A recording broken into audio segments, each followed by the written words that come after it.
Alright, let's see if this has gone live. Let's see if this starts working. I believe it...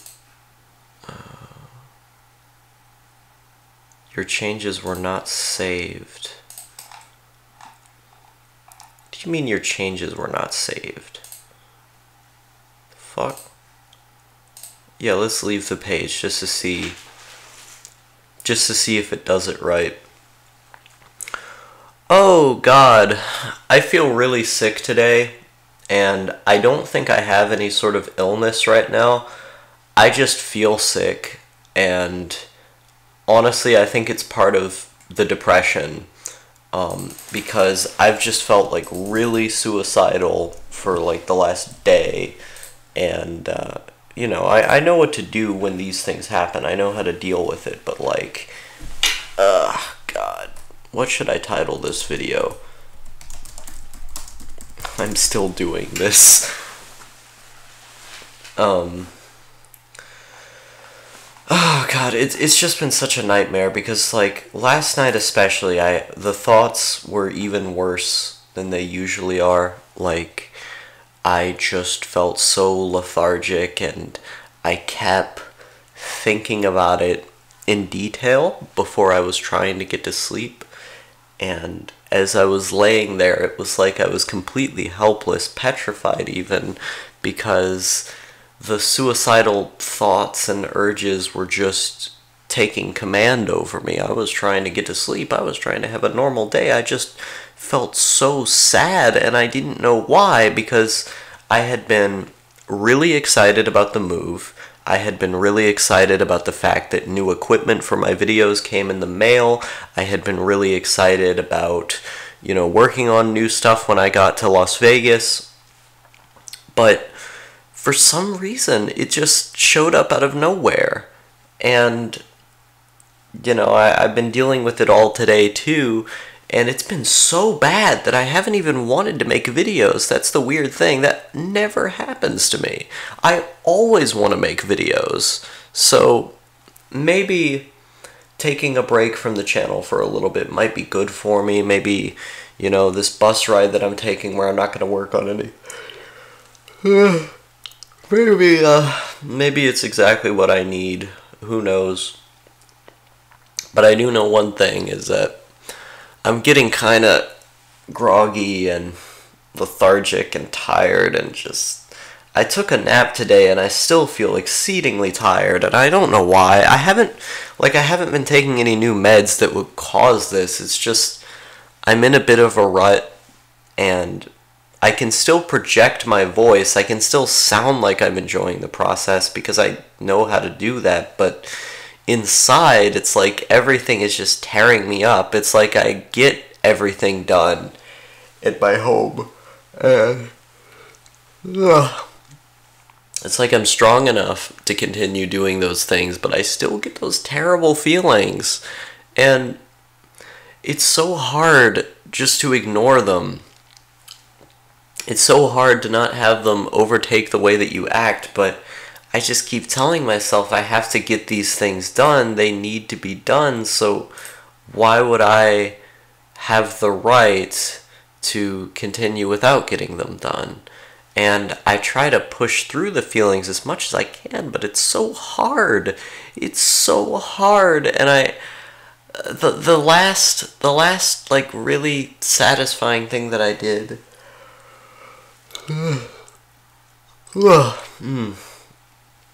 was on the Chromasticators YouTube channel. Now that I've been, you know, like I said, officially banned from that podcast, I did a video on there that was, you know, just filled with emotions and genuinity, and I felt proud for getting that out. Getting that out actually made me pretty happy, but in general, like, I haven't wanted to make videos on the main channel. I haven't wanted to work on any of the ideas that I have written down. I haven't wanted to do anything. I've barely wanted to watch YouTube. The only thing I've been able to stomach doing is listening to music, but I still do all these things anyway. Like, when I was going to sleep earlier, I listened to the H3H3 podcast with Shane Dawson, because now I'm just obsessed with his videos. So I thought I would listen to that podcast because, you know, H3H3 is one of my favorite podcasts, and then it's like, oh, Shane Dawson, he's one of my favorite guys. So I watched this, and, like, I just feel so lethargic that it's hard to focus on their words, and, oh, God. And, like, I've just been randomly crying, too. Like, for no reason. That wasn't a cry sniffle, by the way. That was my allergies, but, or not really allergies. It's been cold out, so the fact that it's been so cold, like, my nose has been running a little bit more, but, like, I've been, like, starting to just randomly cry for no reason, and I've always done that, and it's always been pretty bad, especially when I get depressed, but, like, recently, I've just been doing it all the time, and I don't know what it is. I've just, like, I was curling up in a ball earlier today after we got all of the errands done, because I spent the entire day in town trying to get everything together for the move to Las Vegas, and also just packing up like I did last night. I was up until 4 a.m. last night packing up, and I didn't get any sleep, so I ended up sleeping through half that podcast because I just was so sleep deprived. But I for the last 2 days, I've just been crying again and again and again for no reason. I don't know what's overtaking me. Because it never gets this bad. Like, when I'm suicidal, like, seriously suicidal, like, not when I'm just thinking about suicide, not when I'm just kind of wanting to do it, like, when I try to do it, I usually, you know, I usually end up doing that, but, like, recently it's just been happening for no reason, and it's so weird to think about. Like, I don't know why. Maybe I need, like, a new medicine, or maybe, I don't know. It's just so weird, and I guess the one good thing about moving to Nevada is that they have the recreational and medical marijuana, so it's like, you know, all I have to do is just get some bought, and then it's right there. And, you know, when you have that just right there, it does sort of help with those depressed feelings and everything. So, I mean, at least that's something to look forward to. That's, like, a noticeable thing that I can purely say will be like, okay, this will get better, you know, this will be a thing that happens that enacts a positive change on my life, you know. I can firmly say that objectively things will get better if I had that marijuana, you know. And so, like, when the move happens, that's something that I can look forward to. That's something that can help me push through. And so, I wouldn't say I'm entirely hopeless, but these last few days have not been kind to me at all. I felt very hopeless, you know. I felt like there wasn't any point, and in general, I just felt like shit. But I got this new mic, and it's CAD 31 or CAD 34 or something like that. I don't know what the brand is actually.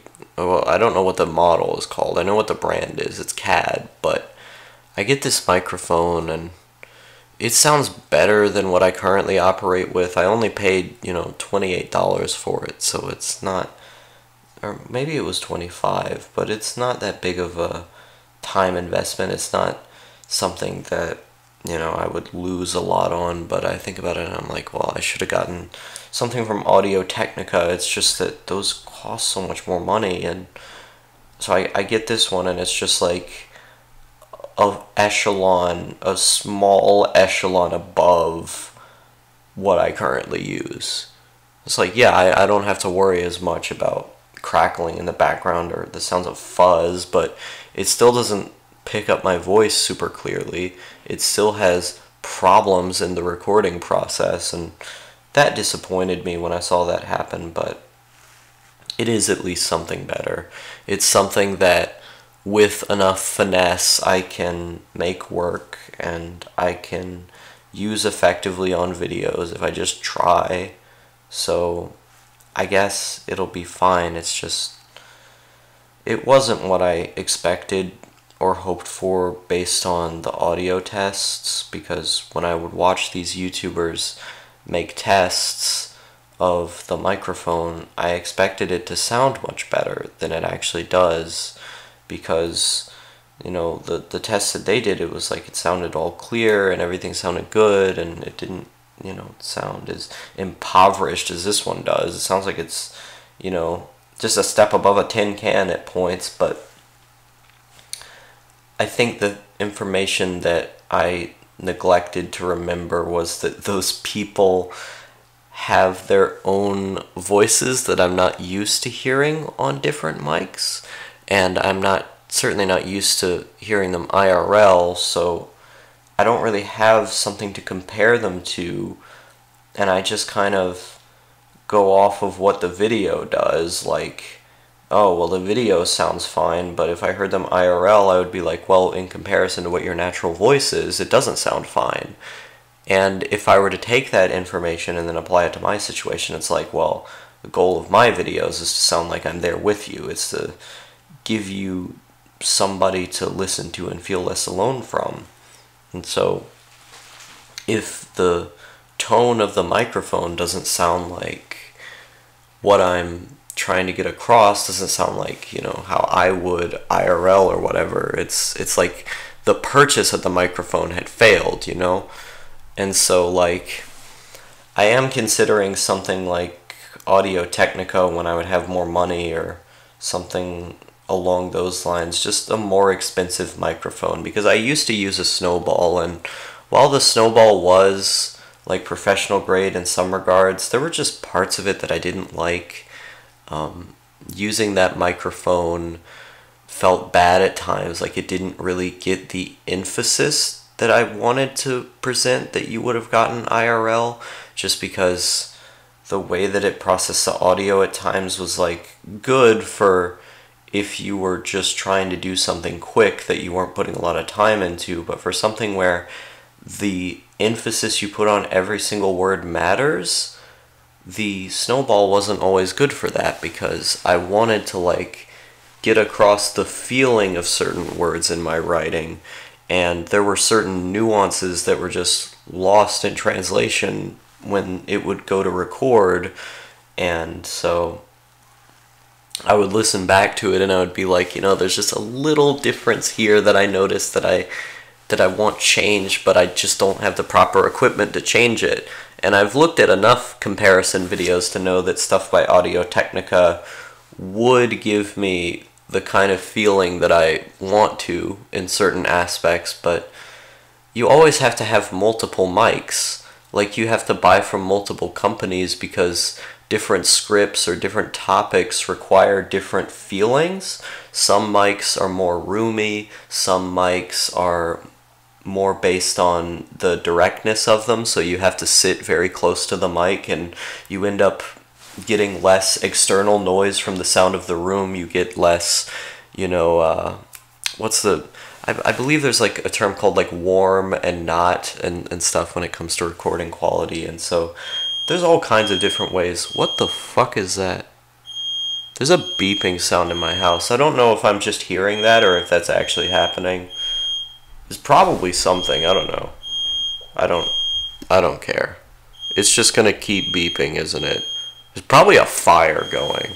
There's probably somebody is like my mom. She probably lit something on fire. I don't care. But at least I think that's the fire alarm. It might be a regular alarm or something, or maybe I'm just hearing it. I don't know. But like,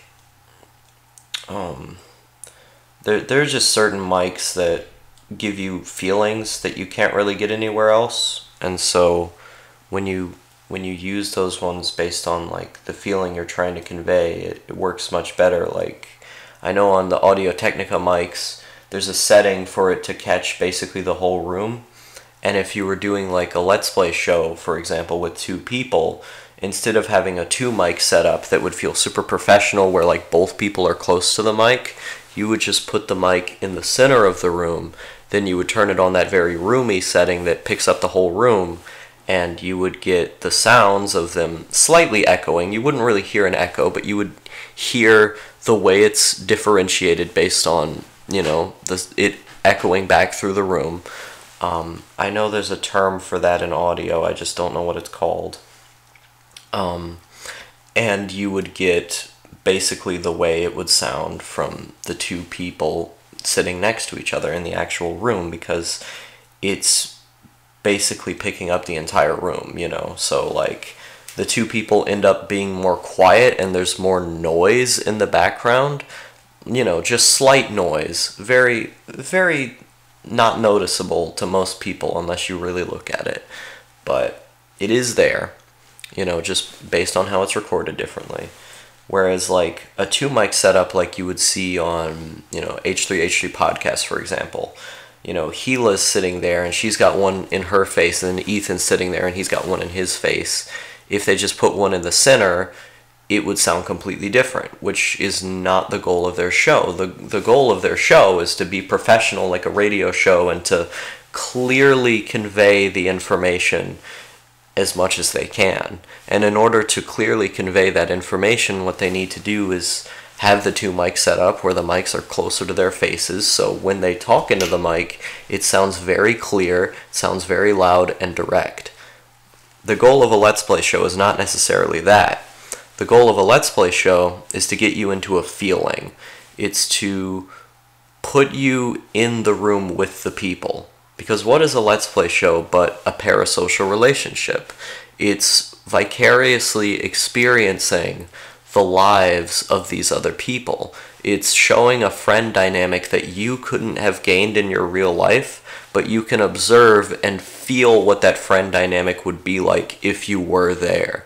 And so, in order to match the feelings of that genre, what you do is you put the mic in the middle of the room and you just have both people talking from different distances to one another, and it sounds as it would if the two were just in the room together, you know, doing it naturally.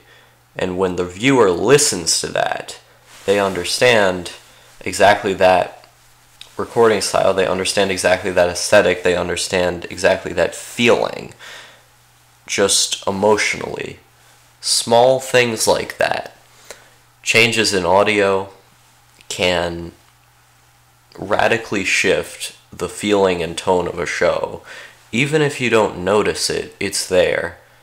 Even if you don't notice it, it's going to be there. So that's why I get so hung up on stuff like the CAD not working, because it's like there's just certain things that I want to do, and sometimes actually bringing in bad audio helps too when you're trying to convey something that's particularly old.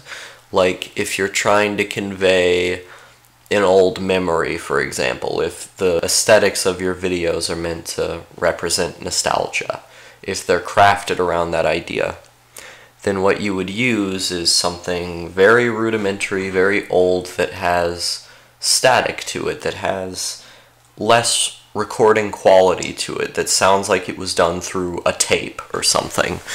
You know, that's how you really get across that idea, is you go all out with the audio, because what do people associate memories and nostalgia to but bad recordings? You know, like people grew up with VHS, so as a result of growing up with VHS in the 1980s and 1990s, their memory of that time isn't as strong as the memories that were created at that time, which is videotapes. You can directly see those memories represented on screen on a videotape.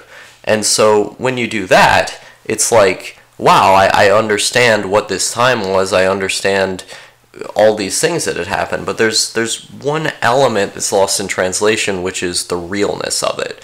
You are now drenched in something so aestheticized due to the technological limitations of the time that you end up kind of forgetting exactly what it was like on a direct level.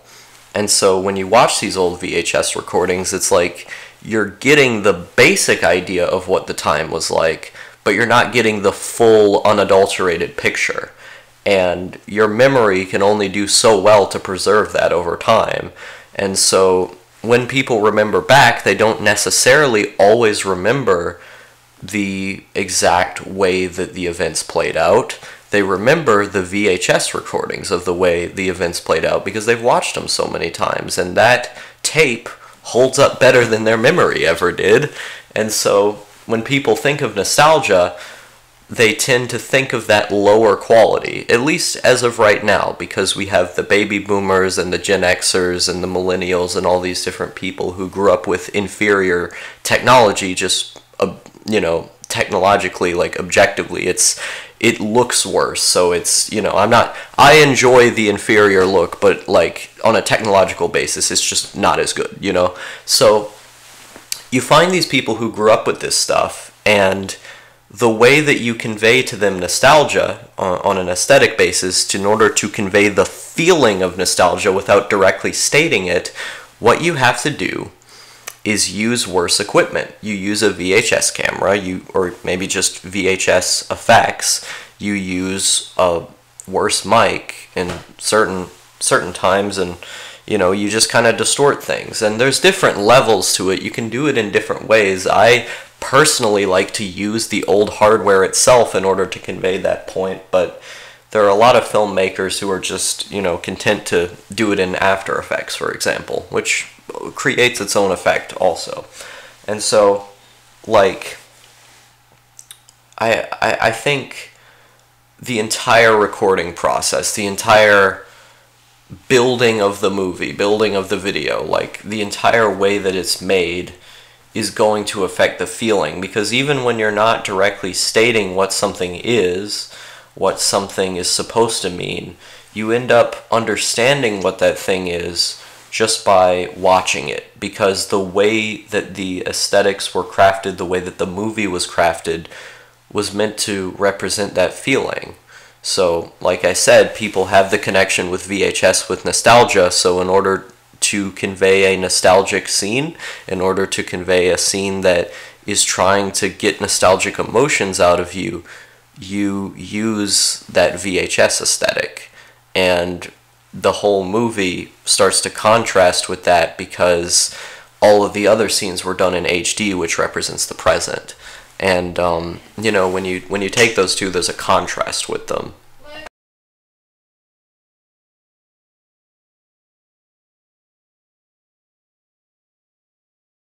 And so, I don't know, I think about this, and the same thing applies with YouTube videos,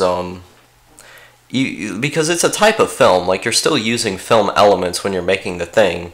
You're still recording, you're still filming, and if you use those things in the right way, you can convey something similar. And, it goes back to what I was saying about the mics earlier. Like, even the small differences in mics will convey a feeling differently, just because we associate those differences in aesthetic with feelings. It's like I said with the Let's Plays, like, if you use the one mic setup that captures the entire room, it feels more like you're in that room with them, whereas if you do the podcasting setup where you have two different mics shoved in each other's faces, it feels much more professional and it feels much more direct, like you're recording a thing, less like you're trying to represent the feeling of being with people, And, not even just looking at low poly graphics and old aesthetics and shit, like, the way that things are recorded are going to have an effect on the feeling of the thing. That's why I get so disappointed when this mic turns out to not be the thing that I wanted, when it turns out to not sound exactly what I wanted it to sound like. And so when I end up saving up a bit, I'm probably going to have to shell out a bit of money just to get the right thing, to really convey the words that I'm trying to in the way that I want it to, which may require testing of a few different mics, and it's really only a detail that I care about because people, they watch the videos and they don't really think about these things. They just kind of watch it and then they're done. But for me, it's like my art. It's like my passion. Even just small things, they bug me to no end because I want to get them right. And so I end up having to, just go all over the place trying to find the right mic. Which, if I had enough money, it wouldn't be such a problem, but I'm poor. And so, as a result of being poor and also moving from state to state constantly, it's a bit of a nightmare. By the way, I just found out apparently in the state of Nevada, prostitution is legal. It's the only state in the entirety of the United States where that is legal. That's fascinating to me. And so when I moved to Nevada, I going to a brothel. No, I'm not. No, I'm underage, so there's no way I could do that. And plus, it's probably expensive as fuck, and I don't care. But it's just such a funny idea to me that that's the only state where prostitution is legal. I mean, it does make quite a bit of sense. But the places in which it would make the most sense have it illegal. Because in Las Vegas and Reno and Carson City, you're not allowed to be a prostitute. You're only allowed to be a prostitute in Roll, Nevada, which is like the biggest cities that everyone is going to go to in the entire state. You're not going to have prostitution legal in? That's just so weird. And I know like on like the Vegas Strip, like they have less recreational marijuana dispensaries as well. It's like, if you're gonna have recreational marijuana, why would you not have it everywhere and in the place where it makes the most sense? Like, I don't know, man. The Vegas has got everything all twisted up. But I don't know. Nevada's gonna be cool because it's like the more I think about it, it's like the most libertarian state in the United States. Like, the golden idea of the United States is one in which anarchy and freedom reigns everywhere. Well, I mean, not anarchy, but it's one in which, it's more about the individual and the market than about a state governing things. And you look at Nevada, and, like, Nevada just has such weird libertarian laws that it just makes perfect sense to be, like the emblem of the United States, to be like, the thing that represents what the U.S. is meant to be in spirit. Because, like, you think of the U.S. and it's about freedom, it's about, all these different things, and, like, you go to Nevada and it's like, well, only state in the U.S. where prostitution is legal, like... You think about that, and it's perfectly representing what the U.S. is supposed to be, right? Like, the U.S. is supposed to be all about the market and the individual, and, like, Nevada is literally the only place fully doing that, which I find kind of ironic because it's a Democrat state, and Republicans always accuse Democrats of being authoritarian, but I'm not going to get into politics talk or anything. That that is not what this live stream is for. DZD asks, how's the Strip? I have not been to the Strip yet. When I actually go to Las Vegas, I will give a full review of the Strip. I'm still in Maine right now, so I haven't had the time to, like, actually go and look at everything because I haven't gotten on the bus yet. Tomorrow, what we're going to do is return a few pieces of furniture, and we're going to, sell off a few things, give some food to a family that we met the other day. And after everything is settled tomorrow, the day after that, at probably like 7 in the morning, I think is when the bus leaves, we're going to Bangor, Maine. And in Bangor, that's where we purchased the tickets to Vegas. And so, we're heading out of the cold up here, and going into the desert. I forgot that the Mojave Desert was like a real place. I thought it was just part of Fallout New Vegas. Like I never knew it was actually real. Maybe I should do a Fallout New Vegas live stream from Las Vegas. That would be hilarious. But I don't know. What I kind of want to do is give like a full review of every state that I've lived in, because by the time I get to Nevada, I will have lived in 5 different states this year, which is a lot. Like most people do not move to a bunch of different states in the same year, so I don't know. It'll be fun because I have a lot of things to say about Maine, like about the climate, about the people, about the different things here. It's a very interesting place. Virginia was just basically, I'm not gonna spoil what my thoughts are. Do it. Okay, I will. Tatsuhiro Sato says, "Yo man, hey, what's up?" DZD says also Thug Pro. Yeah, I should do more Thug Pro live streams. I just need to get it set up on my Windows computer, because if I recall correctly, Thug Pro doesn't work on Linux. So once I get the Windows computer like set up in Nevada and like I have internet and everything, I will do the Thug Pro live streams. The return.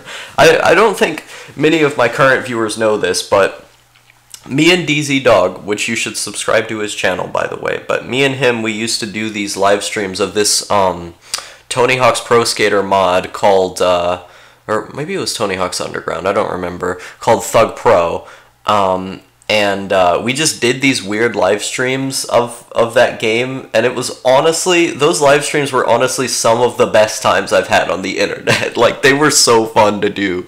So, yeah, one day I will return to the golden era. Oh god, this move is just so exciting. It feels nice to be able to, go to a new place so frequently. And I mean, obviously this is going to be the last place that we go. Like, this is where we put down roots and this is where we'll be done. But I don't know, I've just had so much fun just getting on buses and going to all these different states and spending some time living there. Like, it's been my dream to travel, and I never really thought I wanted to travel the United States, but once I actually started traveling the United States, I just had so much more fun. Like, I would look at images of certain states and I would be like, that's boring, I don't care, it's the US, they all look the same. Lo and behold, I actually traveled the US and they do not all look the same. I was so used to Tennessee and Kentucky, where Tennessee and Kentucky, right, they look exactly the same. Like, same with Missouri, too. Like, if you go down to Missouri, it's just Tennessee but more wet. That's the only thing. And Kentucky is just Tennessee again. So I was so used to the idea that, oh, the entire United States looks the same, and I would look at, like, New York, and I'm like, this looks fucking boring. And I still think New York looks boring. Like, I went to New York, I was there, all of the buildings look the same, and it's not even cool. Like, people spend so much money to live there, and there's all these fucking obnoxious trains going around and subways, and people are walking everywhere. It's so boring. Like, I always end up finding the more rural places that barely have anybody the most interesting, or ones with lots of pretty colors and lights and stuff the most interesting. Like, you can have a dense population, but if you don't have pretty colors and lights, what are you doing? So, like, I go to New York, and I wait for the bus to get to Maine there, or, wait, we went to New Jersey, and then we got on the New York bus, and then we took the New York bus to Massachusetts, and then from Massachusetts we went to Maine. I believe it was Boston. Yeah, it was Boston where we went to Maine, and Boston was great. Like, I like the architecture in Boston a lot more than New York, and I can't really explain why. It's just the city of Boston looks way cooler, and so.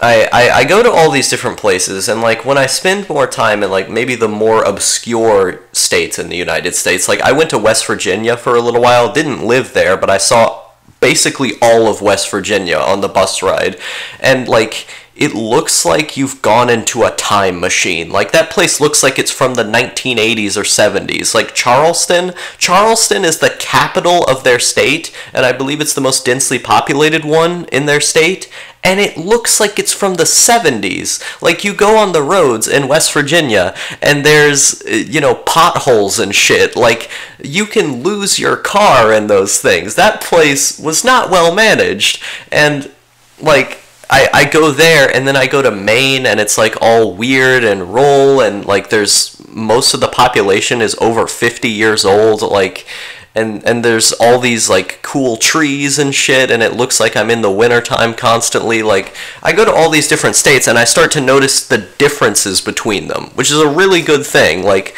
I feel like Virginia was just Tennessee but good. Like the climate was basically the same, but it looked a lot more pretty because they have more money. I never got to go to Alexandria, which is like the rich part of Virginia, but I believe I went through Virginia Beach on the way to Baltimore, and that was pretty cool. Like Virginia Beach looks nice, but I didn't get to go to Kevin's Doghouse, unfortunately. But no, like, oh god, going to Nevada, it's like this is obviously looks different than all these other places I've been, and so now that I like when I lived in Oklahoma too, like it looked different than all the places I had been. So actually traveling the United States has made me realize that the United States is actually pretty varied. There's different cultures and different cliques and stuff in the US where you begin to notice, okay, yeah, this country actually is really different the more you travel it. It's not just all the same the way I thought. And so that made me really happy that I was able to see all of that, because I was just so naive. I just thought, oh, well, it's all the same. I need to go to a foreign country in order to get variety. Nope. I actually found a lot of cool stuff in my own country. Tatsuhiro Sato says, I heard you are doing an audiobook of Hikikomori Adolescence Without End by Japanese psychiatrist Tamaki Saito. Yes, I am actually. It's like 55 minutes of the way through, I believe. I haven't edited the part that I have. What I think I'm probably gonna do is re-record the first part of the book, because I only read the translator's notes and the introduction. And so I have to edit that and take out like the breaths and take out all the mistakes and stuff. And once that's edited, I'll upload that as the first part, and then from then on I'll just do like chapter by chapter recordings of the book.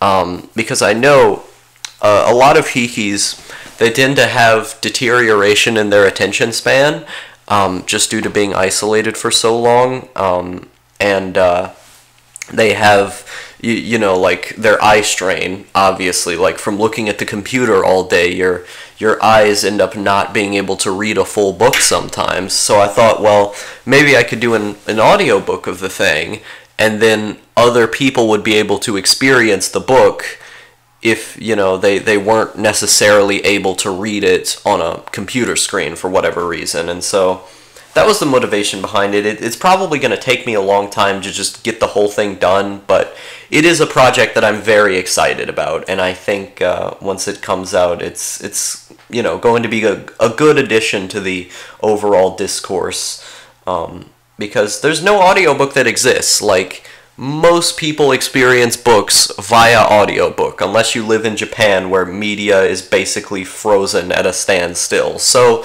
like, if the people in the US were to really experience this book, there may be a translation of it, but there needs to be an audiobook, or that way, not as many people would understand the phenomenon. And I know this video is probably, when it's done, it's probably just going to be shared between other hikikomori who didn't read the book, but like, if the audiobook were actually like able to be listened to by people who aren't part of the hiki community, that would be really cool, because I want this information to be spread, because it's a fantastic book. Like, everything about it just documents everything so well based on the portions that I've read of it. and I would like more people to be able to experience that. So it's a project that I am working on. Hopefully parts of it will come out soon. It's just having to listen back to my own audio and take out all the parts that are messed up so meticulously. Eventually it just gets really difficult. And there's only so long that I can sit there in the editing chair and actually get it done. But trust me, one of these days I'll have the whole thing banged out, and you know, it'll all exist there. It's just there's so many retakes I have to do, because it's not like with my scripts on my videos where I can just haphazardly read it onto the camera and then be done. It's like with this one I have to really focus on getting all of the pronunciations right and reading it in a way that sounds good, and so there's a lot of retakes that I have to do, and there's just so much that goes into it. I'm tempted to re-record the first section because I did it on a less good microphone, but at the same time there were certain takes in that session that I did really well, and so I don't want to have to reread all that again. And plus, like, it took me 55 minutes to do all that. I don't want to have to go through the same thing again. But I don't know. I'm considering whether or not I should. I feel like after the introduction is out, I might just wait until I get a different microphone, like an Audio-Technica or something, just so I get the audio right. But at the same time, if I get the first part out and people listen to the first part and it sounds like shit, then they're not going to listen to the rest of it. So I'm heavily considering just like redoing the entire thing on a better microphone. I don't know, because only hikis are going to listen to it if it doesn't sound pristine. Like, normies are not going to listen to something that doesn't sound professional. They just aren't. So I don't know. The process of getting the audiobook done has been very tumultuous, and it's a thing, but it'll be out eventually, probably next year. I have no idea. 2019 has, oh god, already so many projects in 2019. I have a fucking movie that I'm working on for 2019. Oh my god, there's so much. There's too many projects. But yeah, and like on November 10th, I'm beginning the Hunter x Hunter series where I review every single episode of the show, like daily videos on Hunter x Hunter. I have to edit those, I have to watch the show for those, all while doing my normal videos, all while making a fucking audiobook. Like, it's a lot. What's the movie about? That is spoilers. I don't wanna talk about what the film is about yet.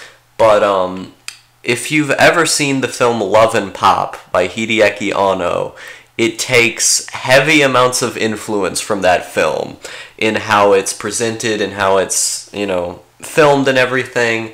It's basically like, how would I describe this? It's like if Love and Pop and Hardcore Henry came together to make a slice of life film. That's relegated to inside of my house, basically. There's a lot of ideas buzzing around for it, and it's going to be a thing. It's going to be a thing that drives me crazy, because I've been working on it for a while, and I've done so many rewrites, so many rewrites to the screenplay and to the script, and it's just... That film has been in production hell, let me tell you. Because I work on it while I'm doing my videos. That's the thing. And I make videos constantly. I'm constantly thinking about ways to make videos. Or I'm just battling with depression and psychosis and shit. Like, it's... I mean, I went to the mental hospital 2 times this year. How am I supposed to work on a film in those conditions, you know?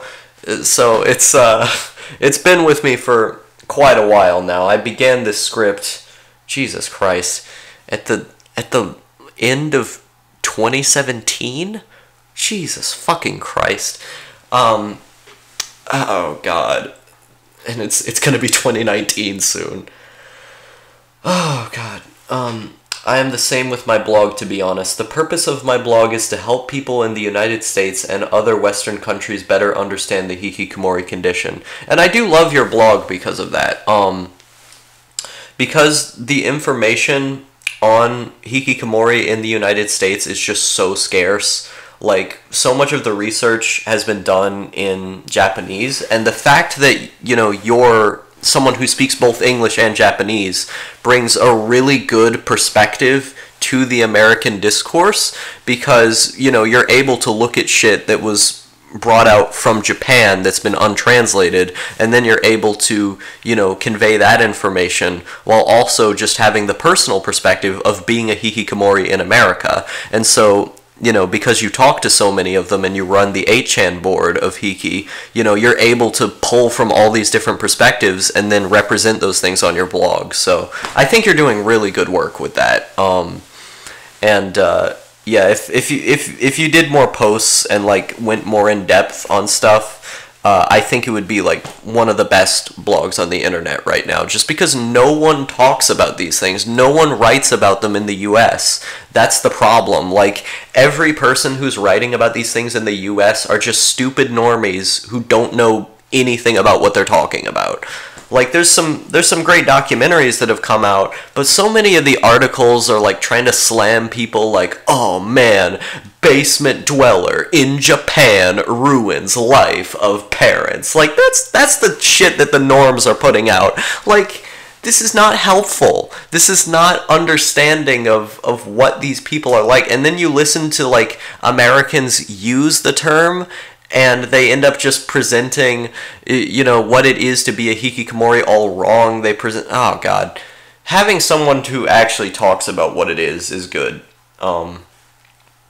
DZD says, interesting, thank you. I'm planning on a Neros Q vid soon. Didn't you do a Neros Q vid? Or was that just a shitpost? I don't think you ever actually, like, reviewed Neros Q. Never mind, I'm dumb. That shitpost, though, was a really good shitpost. I remember that. I remember watching that, like, when I first found your channel, and I thought it was, like, the greatest thing ever. Oh, god, Neros Q, that guy, I wish people still remembered him.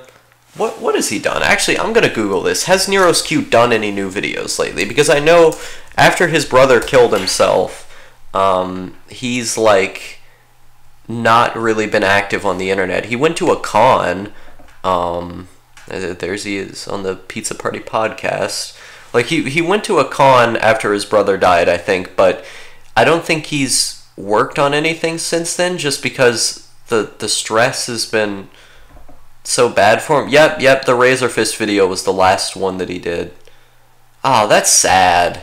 I wish he kept doing it. I guess just the stress from what happened to his brother was so bad for him that eventually he couldn't work on them anymore. But the guy, I don't know, like, even though he was wrong about so many things, I just loved his personality and his editing, and he was a good boy.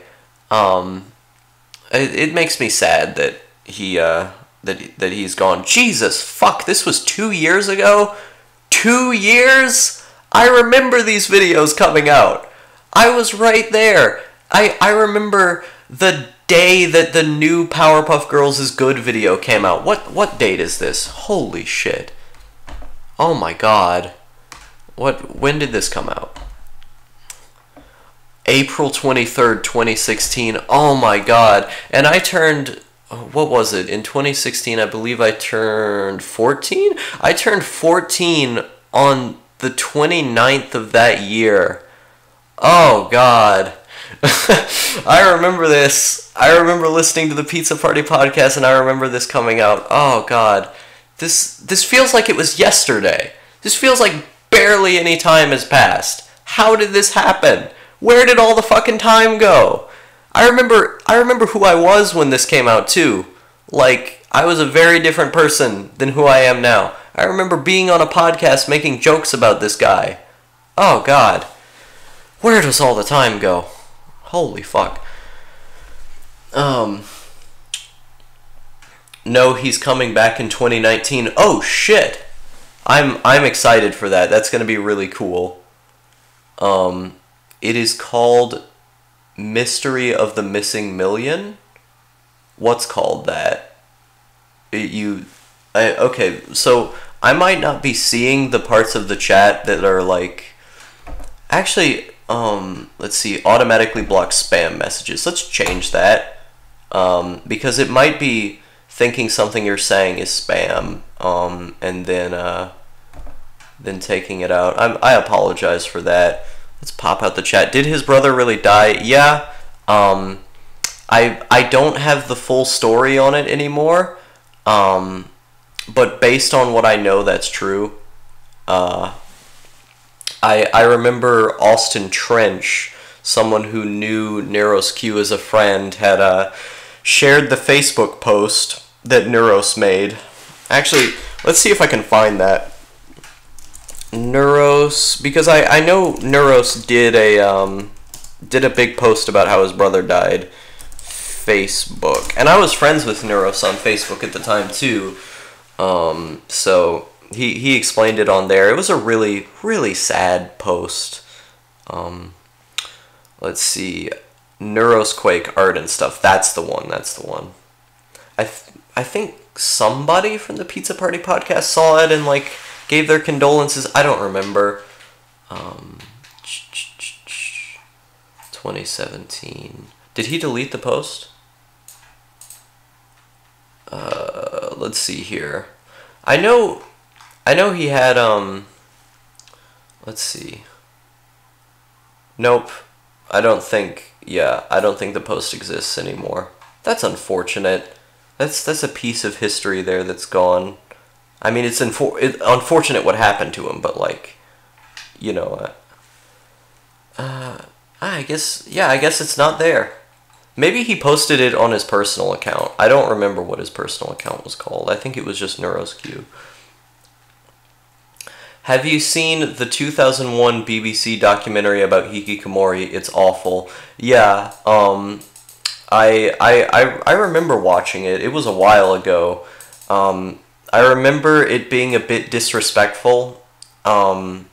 And the guy who was in that documentary, that fucking fat guy who had the awful, like, almost Australian sounding level accent, like, the dude who was coming to Japan and talking to all of these people, like, he very obviously didn't know what he was talking about, and he didn't understand the people.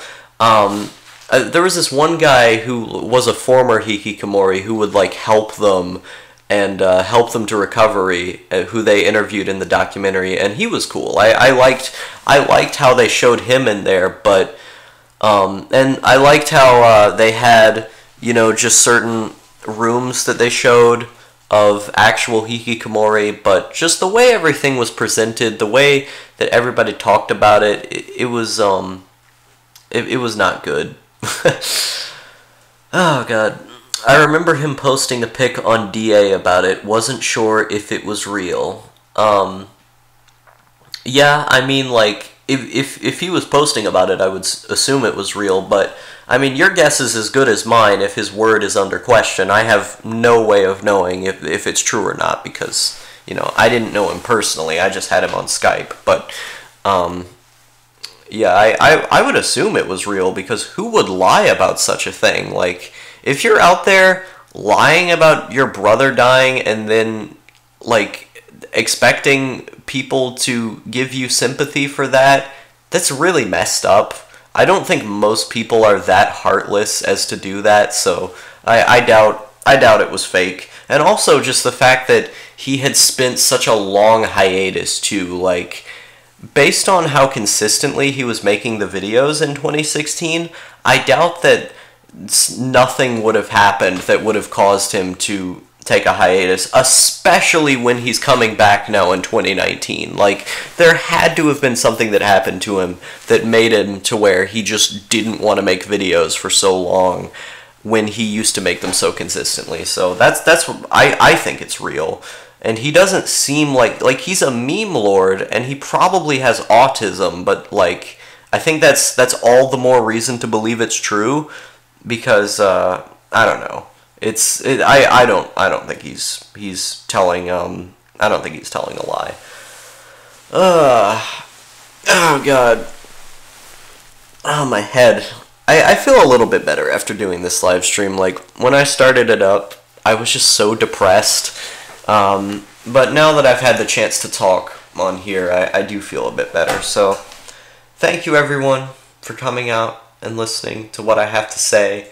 I apologize in advance for not being able to live stream every single day while I'm on the bus, but as soon as I get a stable internet connection again, the live streams will return. Alright, I'm gonna head out of here. Good night. I hope you guys are doing well in your respective homes and etc.